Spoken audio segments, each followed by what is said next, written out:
Matapos na mabahira ng nega ang araw ng Miyerkules ni Kim Chu nang kuyugin ito ng ilang DDS o diehard Duterte supporters sa pag-aakalang patama kay dating Pangulong Rodrigo Duterte ang spill o sinabi ng tinaguriang People Superstar sa programang It's Showtime. Nadawit sa issue si Kim dahil sa katagang deserve na sinabi nito sa naturang programa.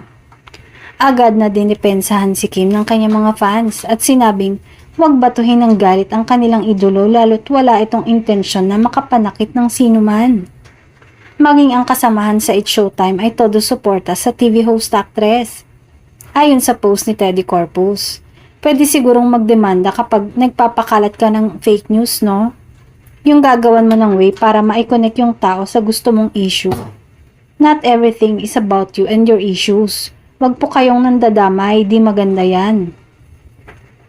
Ilan naman sa mga solid ng Kim Pao ay kinalampag ang It's Showtime para magpaliwanag sa ginawa ng programa sa kanilang idol. Sa ngayon ay wala pang pahayag ang rumored boyfriend nito na si Paula Avellino.